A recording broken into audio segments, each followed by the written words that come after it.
ఈరోజు మనం ధ్యానం చేస్తున్న అంశం ఏంటంటే స్పిరిచువల్ వార్ఫేర్. తెలుగులో మనందరం ధ్యానం చేస్తున్న అంశం ఆత్మీయ పోరాటం. పోరాటం ఎంత పెద్దదైతే విజయం అంత పెద్దగా ఉంటుంది.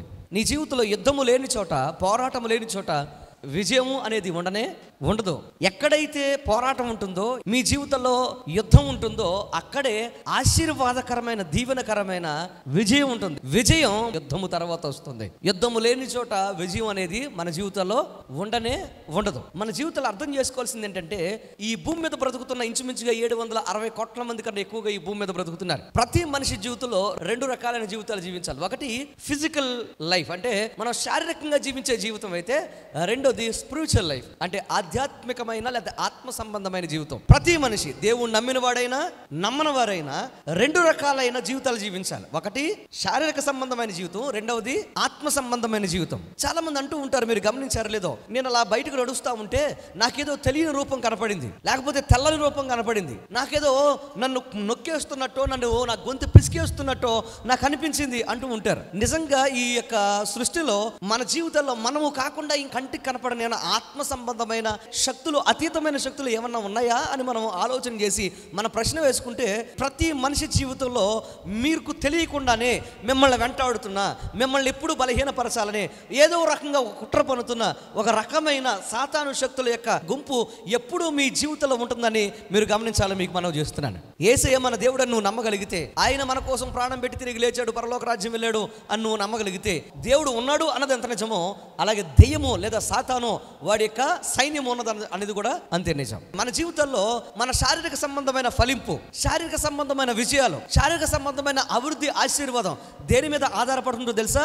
ఆత్మీయ సంబంధమైన యుద్ధం మీద, పోరాటం మీద ఆధారపడి ఉంటుంది. సింపుల్ గా చెప్తాను. ఒక 2 రోజుల క్రితం ఒక సహోదరుడు నాకు ఫోన్ చేశారు, కువైట్ నుండి. ఫోన్ చేసి అని అంటున్నారు, వారి యొక్క పిల్లలు ఇక్కడే ఉంటారు ఇండియాలో. సో ఆ యొక్క అబ్బాయికి చాలా వామిటింగ్స్ అవుతూ చాలా ఇబ్బంది పడుతున్నాడు. హాస్పిటల్కి వెళుతున్నారు, వస్తున్నారు. ఇంత అన్నం పెడితే, ఇక లోన కూర్చోబెట్టి అన్నం పెడితే అస్తమానం వామిటింగ్ అయిపోతూ ఉంటే, ఇక కడగలేక బయట వాకట్లో కూర్చోబెట్టి అన్నం పెడితే 3-4 స్పూన్లు తినగానే బళ్ళును కక్కేసుకుంటున్నాడండి. కనీసం ఎమ్మడకు రావడం కాదు, అలా అన్నవాహికులకు వెళ్ళింది వెంటనే బయటకు వచ్చేస్తుంది. కళ్ళు తిరిగి పడిపోతున్నాడు. హాస్పిటల్కి తీసుకువెళ్తా ఉంటే టెస్టులు చేసి అన్ని నార్మలే ఉన్నాయి, ఈ 10 రోజులు వాడండి, 5 రోజులు వాడండి అని మెడిసిన్ ఇచ్చి పంపిస్తున్నారు. చాలా కాలంగా జరుగుతూ ఉంది. జరగ్గా తాత అమ్మలకు అనుమానం వచ్చింది. వీడికి హాస్పిటల్ తీసుకెళ్తే నార్మల్ రిపోర్ట్లు అంటున్నారు, మందులు వేస్తుంటే మందులు ఎముడుతున్నాయి, కానీ అన్నం మాత్రానికి లోనకు వెళ్ళట్లా. ఇప్పుడు ఒక వ్యక్తికి ఒక రోజు నటిస్తాడు, పోనీ తినకుండా 2 రోజులు నటిస్తాడు, లేదా ఒక 6 రోజులు నటిస్తాడు. 4 రోజులు నటించగలడా? ఉదయం సాయంత్రం మధ్యాహ్నం ఏది కూడా ఇంత కూడా తినకుండా ఎవరు నటించగలరా? అందులో చిన్నపిల్లడు ఆగలుగుతాడా? ఆగలేరు. జాగ్రత్తగా మనం ఆలోచన చేస్తే, గమనిస్తే, ఆ పిల్లడు బతికే ఉంటున్నాడు, నీరసించిపోయి ఐసీయూలో ఏం పెట్టట్లేదు, కానీ ఎంత అన్నం కూడా లోనకు పెట్టట్లేదు, బయటకు వచ్చేస్తుంది. వీళ్ళకి అనుమానం వచ్చింది. ఏమనంటే, ఈ పిల్లోడికి ఏ హాస్పిటల్ తీసుకెళ్ళినా తేడా కనపడట్లా, ఏ స్కానింగ్లో కూడా తేడా లేదు, అన్ని బాగానే ఉన్నాయి, కానీ అన్నం లోనకు వెళ్ళట్లా, బయటకు వచ్చేస్తుంది, కక్కేసుకుంటున్నాడు. అనిపించింది ఏంటంటే, ఒకవేళ ఏదైనా ఎవరైనా ఈ పిల్లవాడికి ఈ తల్లిదండ్రుల మీద ఉన్న కోపంతో ఏదైనా ప్రయోగం చేశారా అని అనుమానం వచ్చి తల్లి కొడుక్కి చెప్పిందంట, ఒరే నాయనా, నాకు ఒక అనుమానం ఉంది, ఏంటంటే వీడికి ఏ హాస్పిటల్కి తీసుకెళ్ళినా, ఎంత పెద్ద హాస్పిటల్కి తీసుకెళ్ళినా, విజయవాడ తీసుకెళ్ళాం, భీమవరం తీసుకెళ్ళాం, రాజమండ్రి తీసుకెళ్ళాం, పెద్ద హాస్పిటల్ అన్నీ చూపించాం, కానీ ఏమీ లేదంటున్నారు, కానీ వీడికి అన్నం ఆగట్లేదు, బయటకు వచ్చేస్తుంది. నాకు అనుమానం వచ్చింది ఏంటంటే, నీకు ఎవరో పడనివారో, నాకు ఎవరో పడనివారో ఏదో ప్రయోగం చేశారేమో ఈ పిల్లోడి మీద అని నాకు అనుమానం వస్తుందిరా అని చెప్పిందంట. ఎందుకు ఈ మాట మీకు నేను చెప్పానంటే, మన జీవితంలో, మన యొక్క జీవన ప్రయాణంలో మనల్ని అడ్డుకొని, మనకు తెలియకుండానే మన మీద ప్రయోగాలు జరుగుతూ ఉంటాయి. మనల్ని అడ్డుకొని అడ్డంకులు, అడ్డగించే అనేకమైన పరిస్థితులు మన జీవితంలో కల్పించబడుతూ ఉంటాయి. చాలా మంది అనుకుంటారు, నాకేంటి, నేను దేన్ని లెక్క చేయను అని అనుకుంటారు. కానీ ఒక మాట చెప్తాను వినండి, కొన్ని సందర్భాల్లో నువ్వు ఎంత గనుడువైనా, ఎంత గనురాలువైనా కానీ, నిన్ను నీ జీవితంలో నాశనం చేయడానికి, నిన్ను బలహీనం చేయడానికి, బలహీనరాలను చేయడానికి అనేక రకాలైన భయంకరమైన, బాధాకరమైన బందిఖానాలతో ముంచివేయడానికి, నేను వెనకలాగడానికి అనేక సైతాను శక్తుల చేత ప్రేరేపించబడిన వ్యక్తులు అనేక రకాలైన బంధకాలను సృష్టిస్తారనే విషయాన్ని మీరు మర్చిపోవద్దని మీకు మనవి చేస్తున్నాను. నువ్వు ప్రార్థనలోనూ, విశ్వాసంలోనూ, కన్నీటిలోనూ, లేకపోతే కన్నీటి అనుభవాల్లోనూ, ఉపవాస అనుభవాల్లోనూ బలంగా ఉంటే ఏం జరుగుతుంది తెలుసా? నిన్ను పాడు చేయాలని, నిన్ను ఏదో రకంగా నాశనం చేయాలని ఏ రకమైన ప్రయోగాలు చేసినా కానీ అది నీ ఒంటి మీదకి రాదు, నీ ఇంటి మీదకి రాదు. ఎందుకు అనంటే నీ ఇంటిలోనికి రావాలని ప్రయత్నం చేస్తాయి కానీ, నీ ఇంటిలో ప్రవేశించాలని ప్రయత్నం చేస్తాయి కానీ, నీ ఇంటిలో దేవుడు ఉన్నాడు గనక, నీ వంటిలో దేవుడు ఉన్నాడు గనక అది నీలోకి రాలేక బయటకు పోతూ ఉంటాయి. ఎప్పుడైతే నీ వంటిలో దేవుడు లేడో, నీ ఇంటిలో దేవుడు లేడో, దేవుని అభిషేకం నీలో లేదో, దేవుని శక్తి నీలో లేదో, ఆటోమేటిక్గా ఏం జరుగుతుంది తెలుసా?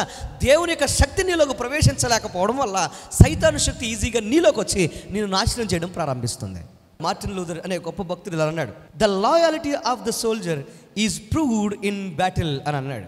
అంటే దాని అర్థం, ఒక వ్యక్తి యొక్క లేకపోతే ఒక సైనికుడి యొక్క లాయాలిటీ అని అంటే విధేయత, క్రమశిక్షణ, నిఖార్సైన దేశభక్తి, లేకపోతే కట్టుబడి ఉండే తత్వం, ఇవన్నీ కూడా ఎప్పుడు బయటపడతాయి అని అంటే అతడు యుద్ధ రంగంలో ఉన్నప్పుడు బయటపడతాయి. ఎందుకని? యుద్ధములో ఉన్నప్పుడు వీడు ప్రాణాలకు తెగించి బయటపడతాడా, లేకపోతే ప్రాణాలకు తెగించి పోరాడతాడా లేదా, వీడికి ఎంత భక్తి ఉంది, ఎంత దేశభక్తి ఉంది, లేకపోతే వీడి యొక్క విధేయత ఎంత, దేశం కోసం లేకపోతే నమ్మిన ప్రజల కోసం ప్రాణం పెడతాడా, నమ్మిన వారి విశ్వాసాన్ని వమ్ము చేసి ఒకవేళ తన ప్రాణాన్ని కాపాడుకోసం కోసం శత్రువులకు లొంగిపోతాడా, లేకపోతే శత్రువులకు దేశ రహస్యాలు అమ్మేస్తాడా, లేకపోతే నమ్ముకున్న వారు నెట్టాట ముంచివాడు తల ఉంచివాడు బ్రతుకుతాడా, వారిని అప్పగిస్తాడనేది ఆధారపడి ఉంటుంది. మీ యొక్క విశ్వాసము, మీ యొక్క విధేయత, మీ యొక్క దేవుని సన్నిధిలో నమ్మిన నమ్మకత్వం, ఇవన్నీ కూడా ఆత్మీయ యుద్ధ రంగంలో మాత్రమే తేలిపోతాయి. ఆత్మీయ యుద్ధ రంగంలో, ఆత్మీయ పోరాటంలో మీ యొక్క విలువ బయటపడుతుంది, మీ యొక్క విశ్వాసం బయటపడుతుంది, మీ యొక్క ప్రార్థనా జీవితం బయటపడుతుంది, మీ యొక్క లోబడే తత్వం బయటపడుతుంది. ఎప్పుడు? ఆత్మీయ పోరాటంలో. If you want to successful in your life, if you want to successful in your spiritual life, spiritual warfare, you need to understand 3 things. మీ జీవితాల్లో కనుక మీ యొక్క స్పిరిచువల్ వార్ఫేర్లో అంటే ఆత్మీయ పోరాటంలో మీరు గెలుస్తూ ఉండాలి అని అంటే 3 రకాలైన విషయాలు మీరు అర్థం చేసుకోవాలి. ఇప్పుడు చూడండి, మన జీవితంలో మనం గెలుపోటములకు, మన బ్రతుకులో బలాలను కాపాడుకోవడం ఎంత ముఖ్యమో, మన శత్రువు యొక్క బలహీనతలు బలం కూడా అంచనా వేయడం అంతే ముఖ్యం. ఇప్పుడు రాజు ఉన్నాడు, రాజు యొక్క నా శత్రువు అనుకోండి, మేము ఇద్దరం పోరాటం చేస్తున్నాం అనుకోండి, నేను బలవంతుడిని, నా దగ్గర అద్భుతమైన నాకు శక్తి బలం ఉందంటే సరిపోద్దా? నా దగ్గర ఉండొచ్చు, కానీ రాజు యొక్క బలహీనతలు ఏంటో నాకు తెలుసు అనుకో, రాజు ఎలాగా వస్తాడో నాకు తెలుసు అనుకో, ఆటోమేటిక్గా తను వచ్చే విధానానికి తగ్గట్టుగా నేను ప్లాన్ చేసి కూర్చుంటాను. అంటే శత్రువు యొక్క బలము మనకు తెలియాలి, బలహీనత కూడా మనకు తెలియాలి. సో మన యొక్క జీవితంలో మన యొక్క పోరాటం ఎవరితో? దేవుని వాక్యం చెప్తున్న మాట ఏంటి తెలుసా? ప్రధానులతోనూ, ఈ లోక సంబంధమైన అంధకార శక్తులతోనూ, దురాత్మల సమూహంతోనూ మన పోరాటం. అటువంటి పోరాటం మనం చేస్తున్నప్పుడు, అంటే కంటికి కనపడని సాతాను శక్తుల యొక్క సమూహాలతో, సాతాను శక్తుల చేత ప్రేరేపించబడిన వ్యక్తులతో మనం పోరాటం చేస్తున్నప్పుడు మన జీవితంలో మనం ఏం చేయాలి తెలుసా? వాడు ఏ రకంగా మన మీదకి వస్తాడో ముందుగానే మనకు తెలియాలి. వాడి యొక్క కుట్రలేంటో, వాడి కుతంత్రాలేంటో, వాడు ఎంచుకునే మార్గాలేంటో మనకు తెలిస్తే ఆ పోరాటంలో మనం ఈజీగా విజయం సాధిస్తాం. మొట్టమొదటిది ఎలా వస్తాడు వాడు? The enemy goal is to hinder the God's plan. Hinder అని అంటే అడ్డగించడం, ఆటంకపరచడం. నేను చెప్పే ప్రతి మాట మీరు జాగ్రత్తగా గుర్తుపెట్టుకుంటే ఆల్రెడీ మీరు అనుభవిస్తున్న అనుభవాలు మీకు గుర్తొచ్చేస్తాయి. దేవుని ప్రణాళికలను అడ్డగించడం, ఆటంకపరచడం సాతాను యొక్క ముఖ్య ఉద్దేశం. దేవుని ప్రణాళిక నీ జీవితంలో ఏదైతే ఉందో, దేవుడు నిన్ను ఏం చేయాలనుకుంటున్నాడో అది నీకు అర్థం కాకుండా చేయడం, లేదా దాన్ని అడ్డుకోవడం, నువ్వు దాన్ని తెలుసుకోకుండా ఉండడం చేయడం, లేకపోతే ఆటంకాలు సృష్టించడమే సైతాను యొక్క ముఖ్య ఉద్దేశం. ఇప్పుడు దేవుడు గనక నిన్ను ఉన్నత స్థితిలో ఉంచాలనుకున్నాడు అనుకోండి, ఉన్నత స్థితిలో ఉంచాలనుకొని ఈ రోజు నిన్ను దేవుడు హెచ్చించాలనుకున్నప్పుడు వాడు ఏం చేస్తాడు తెలుసా? ఈ రోజే నువ్వు దేవుని సందుకు రాకుండా ఏదో ఒక పని కల్పిస్తాడు, లేదా నువ్వు దేవుని సందుకు వస్తా ఉన్నప్పుడు నీ యొక్క బండి ఇబ్బంది పడ్డమో, లేకపోతే ప్యాచీ పడ్డమో, లేకపోతే అప్పుడే చుట్టాలు రావడమో, ఏదో ఒకటి జరిగి నువ్వు దేవుని సందుకు రాకుండా నిన్ను ఏం చేస్తాడు? వాడు ఎదగనివ్వకుండా, దేవుడు ఆశీర్వాదాన్ని అనుభవించనివ్వకుండా ఏం చేస్తాడు? నిన్ను ఆటంకపరిచి నిన్ను దేవునికి దూరం చేస్తాడు. మీ జీవితంలో ఎప్పుడైనా ఇలా జరిగిందా? ఆలోచన చేసుకోండి. ఎప్పుడు నువ్వు దేవుని సందుకు వస్తా ఉన్నప్పుడు ఆటంకాలు సృష్టించబడలా? నువ్వు దేవుని సందుకు వద్దాం అనుకున్నప్పుడు ఒక ఫోన్ వచ్చి ఉంటుంది, ఆ ఫోన్ వల్ల నువ్వు మానేసి ఉంటావు. నువ్వు దేవుని సందుకు రావాలనుకున్నప్పుడు లేచి చూసుకునేటప్పటికి నీకు బండికి గాలి లేకపోవడమో, లేకపోతే ఏదో ఒక ప్రమాదం జరగడం నువ్వు చూసుంటావు. నువ్వు దేవుని సందుకు రావాలనుకున్నప్పుడు అప్పుడే చుట్టాలు వచ్చి ఉంటారు. దేవుని సందుకు రావాలనుకున్నప్పుడు అప్పుడే నువ్వు ఎప్పుడు ఒక 300కో 200కో 500కో పని చేసేవాడి, ఆ రోజు నీకు ఆఫర్ చేసి ఉంటారు. ఈ రోజు కనుక నువ్వు వస్తే నీకు 1000 రూపాయలు ఇస్తాను, 200కి పని చేస్తే డబల్ జీతం ఇస్తాను, నీకు 400 ఇస్తాను, 500 ఇస్తాను అని అంటారు. ఇవన్నీ ఎవరు పాచికలు? ఇవన్నీ సాతాను పాచికలు. సైతాను ఏం చేస్తాడంటే నీకు ఎర్రల వేస్తూ ఉంటాడు. సపోజ్ నీకు ఒక ఫోన్ వచ్చింది, ఫోన్ రాగానే నీకు పలానా చోటకు వెళ్ళాలి, లేకపోతే అర్జెంట్ అని ఫోన్ వచ్చింది. నువ్వేం చెప్పావంటే ఫోన్లో, ఎన్ని రకాలైన అర్జెంట్లు అయినా కానీ నేను దేవుని సందికి వెళ్ళే వస్తాను అని చెప్పి ఫోన్ అలా కట్ చేసి నువ్వు దేవుని సందికి వచ్చేసావు. రెండవది, నీకు ఫోన్ వచ్చింది, నువ్వు 500 వచ్చే చోట నీకు 1000 రూపాయలు ఇస్తానన్నారు. 1000 రూపాయలు కాదు, నువ్వు 10,000 ఇచ్చినా కానీ నేను ఈరోజు పని చేయను అని దాని మీద నడుచుకుంటూ దేవుని సందికి వచ్చేసావు. చుట్టాలు వచ్చారు, చుట్టాలు ఎదురుకుండా వచ్చేసా అని అన్నారు. మామయ్య లేకపోతే అత్తయ్య, ఒరే అల్లుడా వచ్చేసా అని అన్నారు. అప్పుడు ఏమంటారు మీరు? అల్లుడా వచ్చేసావా, చాలా సంతోషం, నీకోసం ఎదురు చూస్తున్నాను, రా సన్నిధికి వెళ్ళొద్దాం, ప్రార్థనకి వెళ్ళొద్దాం. వాళ్ళు కూడా లాక్కొచ్చావు దేవుని సందికి. 3 సందర్భాల్లో కూడా నువ్వు సాతానుగడు వేసిన పాచికలు నువ్వేం చేయలేదు, పారనివ్వలేదు. 3 సందర్భాలు కూడా వాడి కుట్రకు నువ్వు ఏమవ్వలేదు, తలవంచలేదు. దాన్నే నువ్వు విజయంగా మార్చుకొని దేవుని దగ్గరికి వచ్చావు. ఎప్పుడైతే అలా దేవుని సన్నిధికి వస్తావో ఏం జరుగుతుంది తెలుసా? దేవుని యొక్క సన్నిధిలో నీ ఆత్మీయ పోరాటంలో నువ్వు దేవుని యొక్క సన్నిధిలో నువ్వు గెలుస్తావు. సాతానుగాడు నీ ముందు ఏమవుతాడు? ఓడిపోతాడు. నిన్ను ఆశీర్వదించాలి, నీకు విజయం ఇవ్వాలంటే దేవుడు ఒక ప్రణాళిక కలిగి ఉంటాడు. గుర్తుపెట్టుకోండి. పోరాటం అనేది ఆపావా కూలబడిపోతావు. ఎప్పుడైతే దేవా నాకు సహాయం చేయి, నన్ను సహాయం చేయి, నాకు సహాయం చేయి, నేను నిలబడతాను, నన్ను నిలబెట్టు అనే తలంపు, అనే కోరిక, అనే విశ్వాసం నీలోకి వస్తుందో నువ్వు ఎంత వెనకబడ్డావో అంత స్పీడ్గా ముందుకు నడవగలుగుతావు. ఎందుకో తెలుసా? నీలో ఉన్నవాడు గొప్పవాడు. ఆయన నీ జీవితంలో ఆయన ప్రణాళికను, ఆయన ఉద్దేశాన్ని నెరవేర్చాలని ఆయన ఆతృత పడుతున్నాడు. ఆ ప్రణాళిక నీకు తెలియకుండా, నువ్వు అర్థం చేసుకోకుండా సాతానుగాడు ఏం చేస్తాడు తెలుసా? ఎప్పటికప్పుడు నీకు గుడ్డితనం కలుగు చేస్తున్నాడు, నిన్ను అడ్డుకున్నాడు, నిన్ను నాశనం చేస్తున్నాడు. కనుక నువ్వు ముందుకు నడవలేకపోతున్నావు. దానియేలు గ్రంథం 10వ అధ్యాయము 12వ వచనం, దానియేలు భయపడకుమో, నీవు తెలుసుకొనవలెనని నీ మనసును అప్పగించి దేవుని ఎదుట నిన్ను తగ్గించుకొనిన ఆ మొదటి దినము మొదలుకొని నీవు చెప్పిన మాటలు వినబడినవి గనుక నీ మాటలను బట్టి నేను వచ్చి తిని. 11వ వచనం, పారసీకుల యొక్క రాజ్యాధిపతి 20 దినములో నన్ను ఎదురించెను. దేవుని యొక్క ప్రణాళిక, దేవుని యొక్క ఉద్దేశం, నువ్వు అడిగింది దేవుడు నీకు ఇవ్వాలని ఆయన ఎప్పుడు కూడా ఒక ప్రత్యేకమైన పద్ధతిని ఏర్పాటు చేసుకుని ఉంటాడు. ఇక్కడ దానియేలు గ్రంథంలో మీరు చదువుతున్న వాక్యాన్ని మీరు జాగ్రత్తగా గమనిస్తే, దానియేలు జరగబోతున్న సంభవాల గురించి కొన్ని దర్శనాలు చూశాడు. ఏదో జరగబోతుంది ఈ రాజ్యానికి, ఏదో జరగబోతుంది ఈ భూమికి, రాబోతున్న తరాలకి. ఎప్పుడైతే అది అర్థమైందో, ఆ దర్శనాలు చూశాడో, వెంటనే ఉపవాసం ఉండి మోకరించి ప్రార్థన చేస్తున్నాడు. దేవా, నేను దాని గురించి తెలుసుకోవాలనుకుంటున్నాను, ఏం జరగబోతుందో, ఏం అవ్వబోతుందో నాకు తెలియజేయి అని ఏం చేశాడంటే మోకరించి ప్రార్థన చేయడం మొదలుపెట్టాడు. ఏనాడైతే మోకరించి ప్రార్థన చేయడం మొదలుపెట్టాడో ఆనాడు దేవుని దూత వర్తమానం పట్టుకొని ఎప్పుడైతే దానియేలు దగ్గరికి వస్తుందో, అలా వస్తూ ఉన్నప్పుడు ఆ యొక్క వాయుమండలం మీద లేదా ఆకాశంలో ఏం జరిగింది తెలుసా? సాతాను శక్తుల యొక్క సైన్యము ఆ దూతను అడ్డుకున్నాయి. ఎప్పుడైతే ఆ దూతను అడ్డుకున్నాయో వెంటనే ఏం మొదలైంది తెలుసా? ఒక మహా గొప్ప యుద్ధము ప్రారంభమైంది. ఎవరికి మధ్య?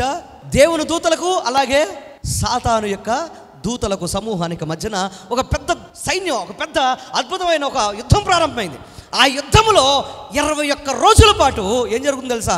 దేవుని దూతలకు అలాగే సాతాను యొక్క సైన్యానికి భీకర యుద్ధం ప్రారంభమై ఆ భీకర యుద్ధం జరుగుతా వచ్చింది. వర్తమానము తేవలసిన దూత ఆ యొక్క యుద్ధములో అడ్డుకోబడింది.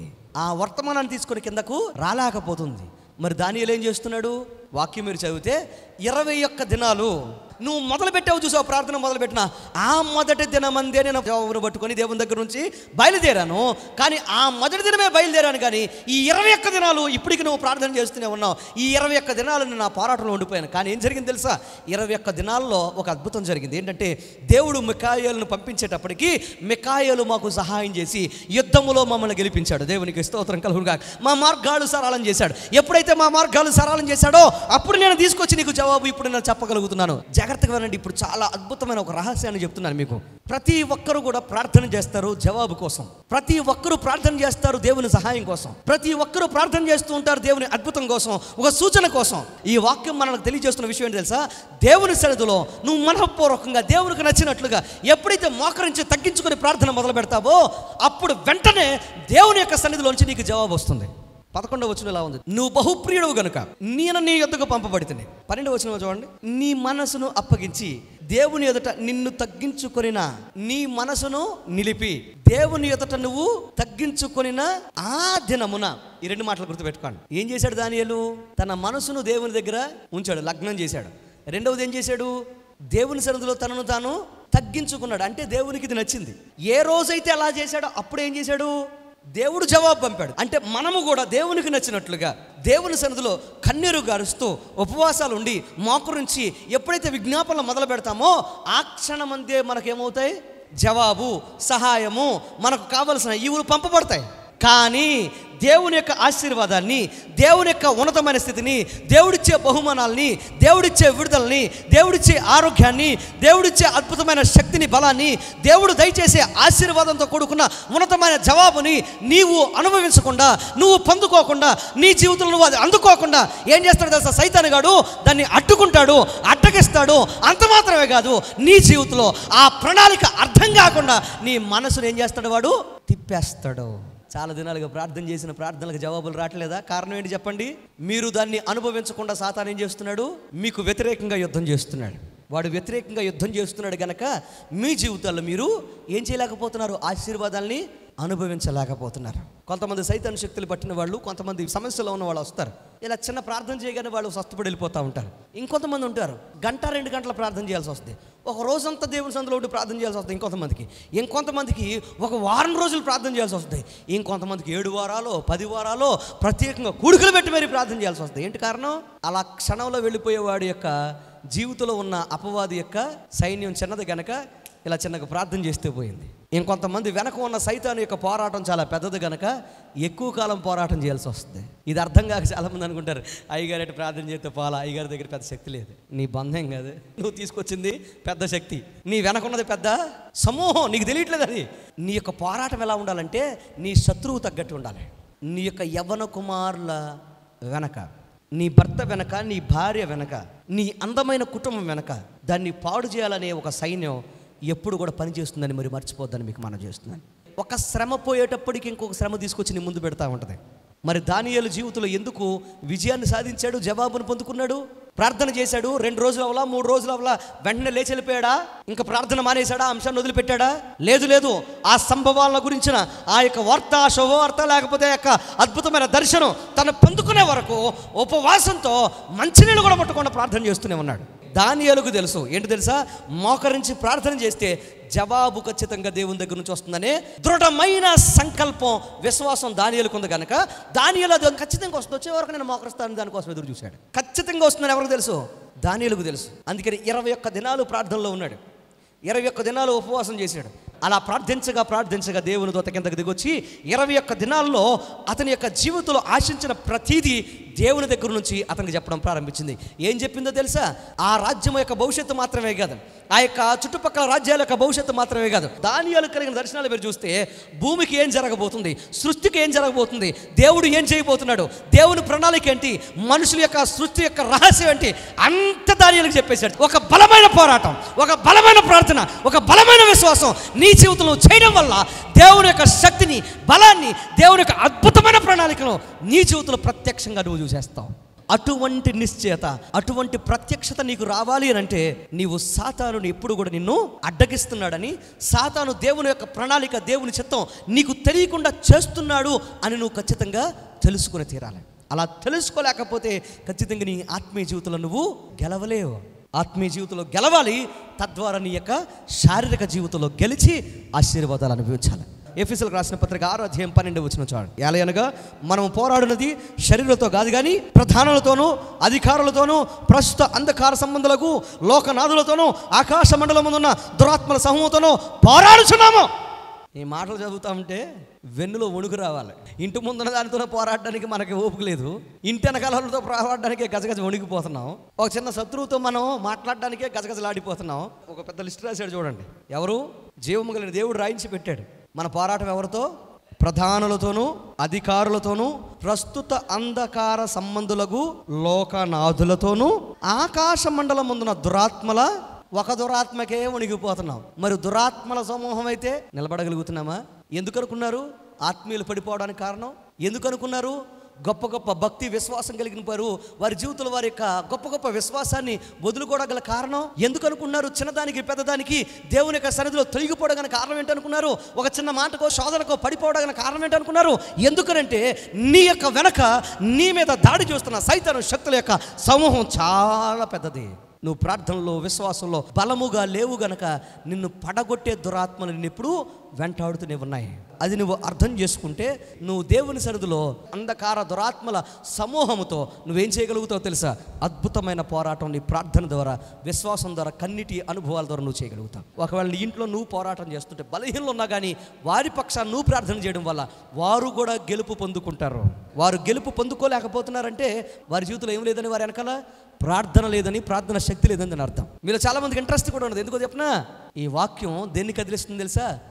సాతాను సమూహాన్ని మీ వెనకున్న దాన్ని కదిలిస్తుంది, మీలో ఉన్నదాన్ని కదిలిస్తుంది. దేవుని దగ్గర నుండి జవాబు రావాలి. మనం విజయం సాధించాలంటే మనకేముండాలి చెప్పండి? ప్రార్థన ఉండాలి. ప్రార్థన వలనే గొప్ప విజయాలు మనం సాధిస్తాం. అపోస్తుల కార్యాలు 12:5 పేతురు చెరసాలలో ఉంచబడి ఉండెను. సంఘం అయితే అతని కొరకు అత్యాశక్తితో దేవునికి ప్రార్థన చేయుచుండెను. 7వ ఇదిగో ప్రభువు దూత అతని దగ్గరికి వచ్చి నిలబడి పేతురు లే అని తట్టి లేపింది. వాస్తవానికైతే అపోజిడైన పేతురును చంపేయాలని ఒక ప్రయత్నం జరుగుతుంది. ఆ సమయంలో చంపాలన్న ప్రయత్నం జరుగుతూ ఉండగా ఏం జరుగుతుంది తెలుసా? దేవుని యొక్క సంఘమంతా కూడా దేవుని సన్నిధిలో ఏం చేస్తున్నారు? వారు అత్యాశక్తితో ప్రార్థన చేస్తున్నారు. ఎలా ప్రార్థన చేస్తున్నారు? వారు అత్యాశక్తితో ప్రార్థన చేస్తున్నప్పుడు ఏం జరిగింది అనుకున్నారు? ఆకాశము తెరవబడింది, దేవుని దూత కిందకు వచ్చింది. చెరసాలలో బంధకాలు ఉన్న ఆ పేతురు దగ్గరికి వెళ్ళి పేతురును తట్టిలేపి ఆ చెరసాలలో ఉన్న ఆ పేతురును బంధ విముక్తుని చేసి ఆ చెరసాలను బద్దలు కొట్టి పేతురును బయటకు తీసుకొచ్చింది. మరణము, చంపాలనే కుట్ర, కంటికి కనపడే సైనికులు, కంటికి కనపడని సాతాను శక్తులు వెనక ఉండగా దేని వల్ల పేతురు విముక్తి పొందాడు? ప్రార్థన వలన. పడిపోయిన మీ పునాదులో, చెడిపోయిన మీ యొక్క కుటుంబాలు, పాడైపోయిన మీ యొక్క ఆత్మీయ జీవితాలు తిరిగి కట్టబడాలి, మరలా తిరిగి ఆశీర్వాదకరంగా, అందంగా, దీవెనకరంగా ఎదగాలి అని అంటే ఏం చేయబడాలో తెలుసా? ప్రార్థన నీ జీవితంలో నువ్వు చేస్తూ ఉండాలి. ప్రార్థన అనే బలిపీఠాన్ని నువ్వు కట్టుకోగలిగితే నీ జీవితాన్నంతా దేవుడు ఏం చేస్తాడు తెలుసా? సమూలంగా మార్చేస్తాడు. అందుకోసమే ప్రార్థన వల్ల ఏం జరుగుతుందంటే బంధకాలు తెగిపడిపోతాయి. దేవుని యొక్క దూతల సహాయం మనకు అనుభవించబడుతుంది. దేవుని యొక్క దూతల యొక్క సహాయం మనకు పంపించబడుతుంది. అంత మాత్రమే కాదు, స్పిరిచువల్ హెల్ప్ అనేది మన జీవితంలో అనుభవించడం కోసం మనం ఖచ్చితంగా స్పిరిచువల్ బ్యాటిల్ చేయాలనేది మనకు అర్థమవుతుంది. ఆత్మీయ పోరాటం వల్ల ఆత్మ సంబంధమైన యుద్ధం, కంటికి కనపడని యుద్ధం మనం చేయగలుగుతాం. స్పిరిచువల్ బ్యాటిల్ అనేది మన జీవితంలో ఖచ్చితంగా జరగాలి. విజయం సాధించాలంటే స్పిరిచువల్ అంటే ఆత్మీయ సహాయం, దేవుని హస్తం మనకు కావాలి. మొట్టమొదటి చెప్పండి ఏంటది? దేవుని ప్రణాళికను అడ్డుకోవడం, ఆటంకపరచడమే సాతాను లేదా శత్రువు యొక్క లక్ష్యము లేదా ముఖ్య ఉద్దేశం. బాగా ఇంకా చిన్నగా చెప్పాలంటే మీ జీవితంలో దేవుని ప్రణాళిక నెరవేర్చబడకుండా ఉండడం, అడ్డుకోవడమే వాడి యొక్క లక్ష్యం. రెండవది, మన జీవితంలో మనం ఆశీర్వాదం అనుభవించాలి, దీవెన అనుభవించాలి, ఖచ్చితంగా మనం గెలవాలి.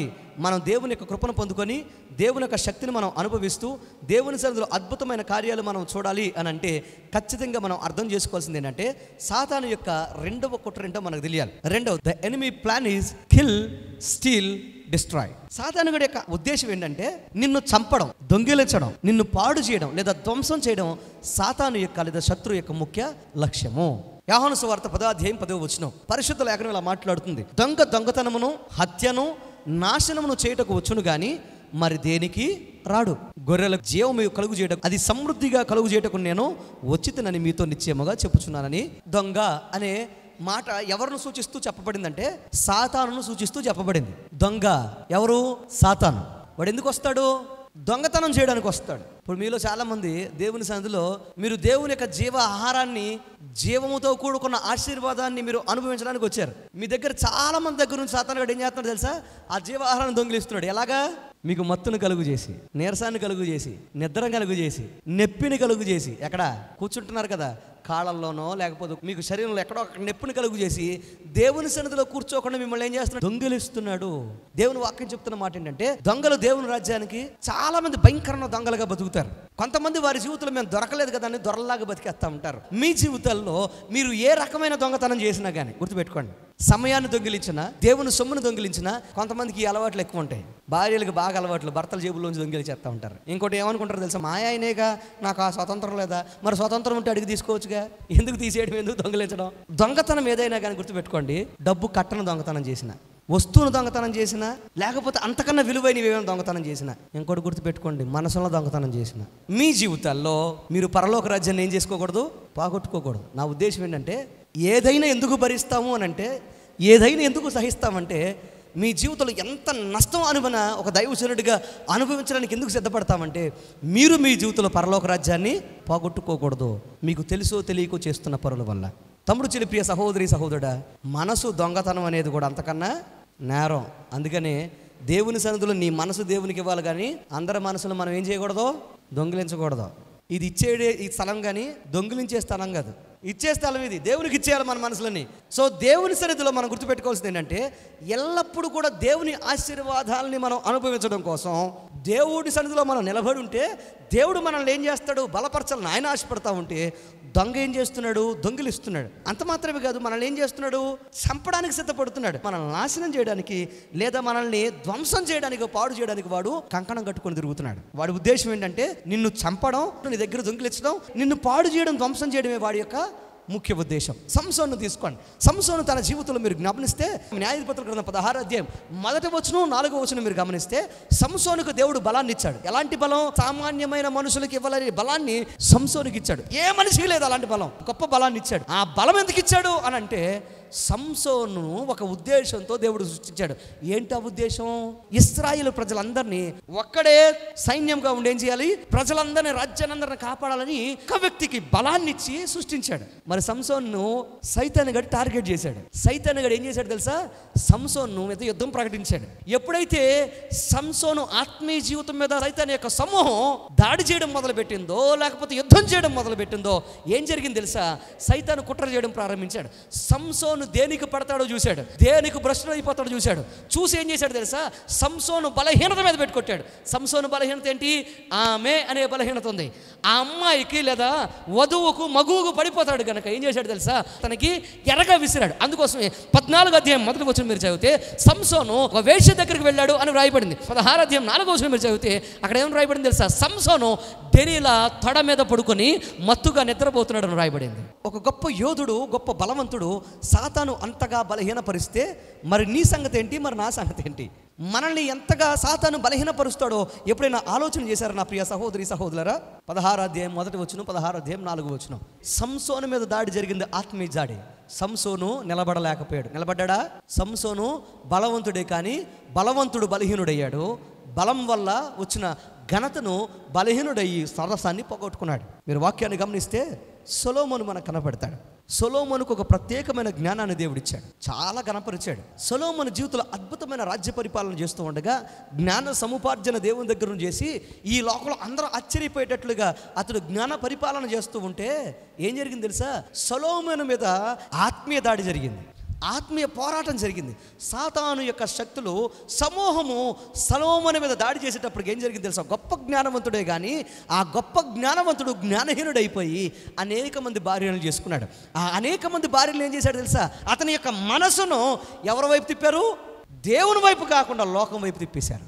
చాలా అద్భుతమైన జ్ఞానవంతుడే, మనసులో జ్ఞానం ఉంటుందని, ఆ జ్ఞానము దేవుని దగ్గర నుంచి వచ్చిందని తెలుసుకున్న సాతాను ఏం చేసింది తెలుసా? అతని మనసునే భార్యల ద్వారా తిప్పేశాడు. నువ్వు ఎంత గొప్పవాడువైనా, గొప్పదానమైనా, ఎంత ప్రార్థనా పరుడైనా, ప్రార్థనా పరురాలైనా, నీ మనసును గనక సాతాను గనక ఒక్కసారి పట్టుకున్నాడంటే నీ అద్భుతమైన ప్రార్థనా జీవితం, సన్నిధిలో పరిచర్య జీవితం, లేకపోతే భక్తి జీవితం, సుగుణాలు, మంచి గుణాలు, ఇవన్నీ కూడా ఏం చేస్తుంది తెలుసా? పక్కకు తిప్పేస్తుంది. ఎప్పుడైతే సాతాను వైపు, లోకం వైపు తిప్పేస్తాయో ఆటోమేటిక్గా నీ మాట మారిపోతాయి, ఆటోమేటిక్గా నీ తలంపులు మారిపోతాయి, ఆటోమేటిక్గా నీ జీవితం, నీ నడవడికి మారిపోతాం మొదలు పెడతాయి. నా ప్రియ తమ్ముడు చెల్లి, ప్రియ సహోదరి సహోదరుడు, ఆఖరికి దేవుని సన్నిధి కాకుండా చేసి పడేస్తాయి. సౌలు జీవితాన్ని మీరు జ్ఞాపకం చేసుకుంటే, సౌలు తన జీవితంలో బెన్యామీను గోత్రీకుడు, ఏమాత్రం ఎన్నిక లేని గోత్రం నుంచి వచ్చినవాడు. కానీ దేవుడు ఏం చేశాడు తెలుసా? మొత్తం ఇశ్రాయేలు దేశానికి అంటే 12 గోత్రాలకి అధిపతిని చేశాడు. చివరి గోత్రం కానీ అన్ని గోత్రాలను ఏలే కృపనిచ్చాడు. సాతాను ఏం చేశాడు తెలుసా? గర్వము అనే ఒక అహంకారాన్ని అతనిలోకి తీసుకొచ్చాడు. ఎప్పుడైతే అతని యొక్క ఆత్మీయ పోరాటంలో గర్వం వచ్చిందో ఏమనుకున్నాడు తెలుసా? అన్ని దేవుడు చెప్పినట్టే చేయాలా, నేను రాజును కదా ఏమైనా చేయవచ్చు అనుకున్నాడు. అంతే చేసి తీరాడు. ఆటోమేటిక్ ఏం జరిగింది తెలుసా? ఆ తర్వాత దేవుడు సౌలును రాజుగా చేసినందుకు నొచ్చుకున్నాడు, పశ్చాత్తాపడ్డాడు, మనస్తాపడ్డాడని దేవుని వాక్యం సెలవిస్తుంది. ఆ తర్వాత ఏం జరిగింది? ఎప్పుడైతే సౌలులోనికి దురాత్మ ప్రవేశించిందో అద్భుతమైన రాజయోగాన్ని దొంగిలించింది. సాతాను ఏం చేసింది? రాజయోగాన్ని దొంగిలించింది. అంత మాత్రమే కాదు, అతన్ని పతనం చేయడం ప్రారంభించింది. ఎలాగో తెలుసా? సర్వసాన్ని కోల్పోయేటట్టుగా, నాశనం అయ్యేటట్టుగా చేసింది. రాజ్యాన్ని వదిలిపెట్టి ఒక్కడిని తరమడం కోసం తన జీవితం అంతా వెచ్చించాడు. ఆ ఒక్కడ వెనకాల తిరిగాడు, దావీదు వెనకాల తిరిగాడు. అలా నాశనం అయిపోకుండా వచ్చాడు. ఆఖరికి ఏం చేసింది అనుకున్నారు? అక్కడితో వదిలేసిందా? సౌలు, కత్తి తీసుకో, పొత్తు కడుపులో పెట్టుకో. తన కొడుకును కూడా పిలవమన్నది. ఆ కొడుకును కూడా పిలుస్తున్నాడు, రే నువ్వు కూడా కత్తి తీసుకొని పొత్తు కడుపులో పెట్టుకో. ఇద్దరం కత్తి మీద పడి చచ్చిపోదామని వారిద్దరు ఏం చేశారు? కత్తి మీద పడి చచ్చిపోయారు. ఈ చెప్పింది ఎవరు? చేయించింది ఎవరు? సౌలును దొంగిలించింది. ఆత్మీయ జీవితాన్ని, భక్తిని దొంగిలించింది. ఆ తర్వాత నాశనం చేస్తూ వచ్చింది క్రమక్రమంగా. ఆ తర్వాత ఏం చేసింది? చంపేసింది. దొంగ దొంగిలించడానికి, దోచుకోవడానికి, దొంగ నిన్ను చంపడానికి, నిన్ను నాశనం చేయడానికే వస్తాడు, కానీ నిన్ను బ్రతకనివ్వడానికి వాడు రాడు. ముగ్గురిని చూపించాను మీకు. మొదటివారు సంసోను, రెండోవాడు సొలొమోను, మూడోవాడు సౌలు. సంసోను, సొలొమోను, సౌలు, ఈ ముగ్గురు కూడా వారి జీవితంలో ఆత్మీయ పోరాటంలో విఫలమయ్యారు. అందువల్ల బలహీనులైపోయి జీవితాన్ని నాశనం చేసుకున్నారు.